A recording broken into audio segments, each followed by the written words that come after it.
Okay, so all I did for my stop chamfer is I marked off where the base was, put a C across it. If you wanted to make some, I'm only doing 6 or, not that many, just a pile over there. You could clamp a little stop on there, but I don't think I need to.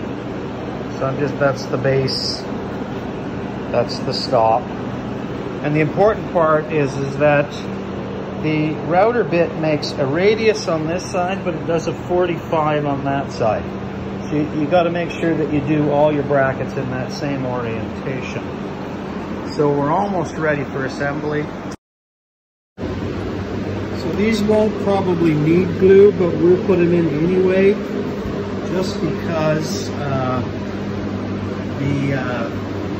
it waterproofs the joints, and of course it doesn't hurt. We're using mechanical fasteners for these. Screw these in and square peg them, and we've got 3 or 4 ready.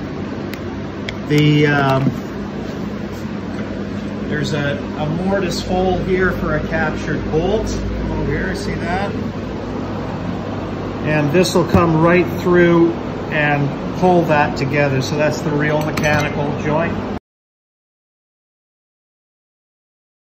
Now we've all tried to do it. We've all tried to squeeze a 1-inch board out of 4/4. These ones didn't quite go through. So if you're not familiar with steeling lumber, this is how you do it. So I went through the pile, grabbed fat 4/4, light passes on the face, and then use the planer, flipping it over to squeeze it 1 inch out of 4/4, dressed, which is a steeling lumber because you'd normally have to have 5/4. So cutting it short allows you to not take as much to flatten. And we're 29 thou over. 15 thou is a 64th of an inch. So that's a 32nd over, which is, wow, I feel rich. Okay, so this is my pattern for the 1-inch stock. Now I dressed a couple boards as fences, slightly thinner. That'll make sense later. And you notice I just shot some nails through the face. And what I like to do is just cut those off. Oh, you're just making a little spur, okay? Maybe that's a bit too long, okay?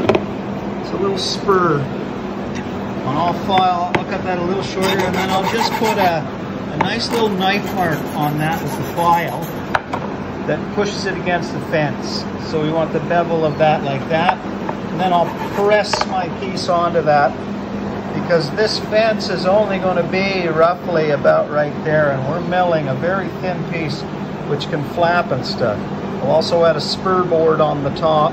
This is for fast production work on templates. I'll show more later. Okay, so they're clipped. Now watch, you see? There you go. Look at that.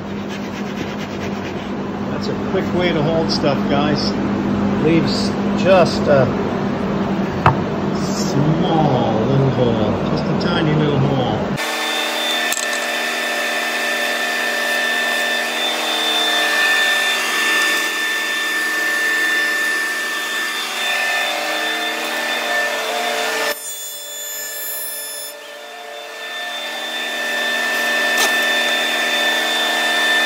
It's a template sander.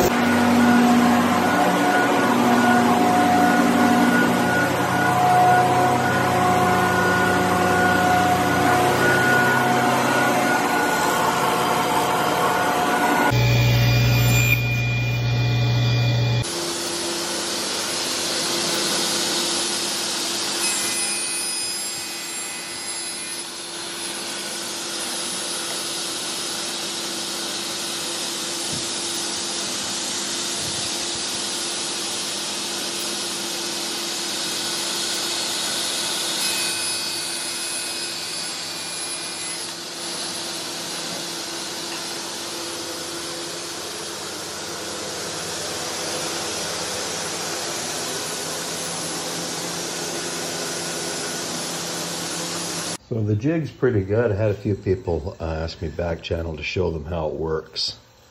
So what I do here is everything's apexed off of the circle, right? And so I just put it here, and then I rotate to the correct. You'll see I tried a few different pencil lines, and then I'll make one that's actually good. And I can do this a couple times. Once I get what is a precise fit miter-wise, I know I'm good. Now you can say, well, if you did it wrong, Jack, and you cut too much, what are you going to do? Well, what's beautiful about this saw is it also moves horizontally. So what I can do is, once I've got my miter, I just put it against the blade. So, and that's determined. When I put those together, I just measure the distance there, and I know how much to move it in. So that's how I do the circle, working perfectly into my miters.